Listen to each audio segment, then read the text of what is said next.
আসসালামু আলাইকুম বন্ধুরা, আশা করি সকলে আল্লাহর রহমতে অনেক অনেক ভালো আছেন। বন্ধুরা, আজকের এই ভিডিওতে আমি আপনাদেরকে দেখাবো যে কিভাবে আপনারা আপনাদের জিপি সিমের সকল ধরনের টাকা কাটা সার্ভিস বন্ধ করবেন। তো অনেক সময় কী হয়, আপনাদের জিপি সিমে জানা অজানায় কিন্তু বিভিন্ন ধরনের টাকা কাটা সার্ভিস কিন্তু চালু হয়ে যায়।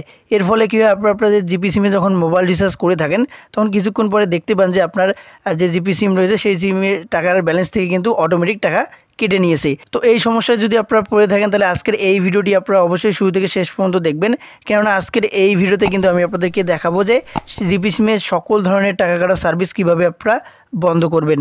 তো বন্ধুরা, এর জন্য আপনারা কী করবেন, সরাসরি আপনাদের ফোনের যে ডায়াল প্যাড রয়েছে সেই ডায়াল প্যাডে চলে আসবেন। ডায়াল প্যাডে চলে আসার পর এখান থেকে আপনাদেরকে একটা কোড তুলতে হবে। যে কোডটি ডায়াল করার পরে কিন্তু আপনার জিপি সিমের সকল ধরনের টাকা কাটা সার্ভিসগুলো বন্ধ হয়ে যাবে। তো সেই কোডটি হলো *121*6*1#। তো এই যে কোডটা আপনারা দেখতে পাচ্ছেন, কোডটা ভালোভাবে দেখে নিন বা স্ক্রিনশট মেরে রাখতে পারেন। এই কোডটা তুলে আপনারা কী করবেন, আপনার যে জিপি সিমে অটোমেটিক টাকা কেটে নিচ্ছে বা অটোমেটিক টাকা কেটে নেওয়ার সার্ভিসগুলো চালু রয়েছে সেই জিপি সিমটাতে আপনারা ডায়াল করে দিবেন। ডায়াল করে দেওয়ার পর আপনাদের সামনে এরকম ইন্টারফেস চলে আসবে, you will get an SMS soon, thank you Grameenphone. এরকম আসলে সাথেই কিন্তু আপনার যে জিপি সিমে অটোমেটিক টাকা কেটে নিচ্ছিল আপনি যখন মোবাইল রিচার্জ করছিলেন সেই সিমে কিন্তু সকল ধরনের টাকা কাটার সার্ভিস কিন্তু বন্ধ হয়ে যাবে সাথেই।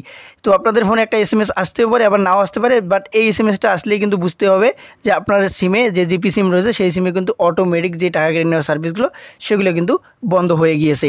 তো বন্ধুরা, এভাবে কিন্তু খুব সহজেই আপনাদের জিপি সিমের টাকা কেটে নেওয়ার সার্ভিসগুলো বন্ধ করতে পারবেন। আশা করি ভিডিওটা কিছুটা হলেও উপকারে আসবে। অবশ্যই ভিডিওতে একটা লাইক দিবেন, চ্যানেলে নতুন হয়ে থাকলে অবশ্যই চ্যানেলটি সাবস্ক্রাইব করবেন।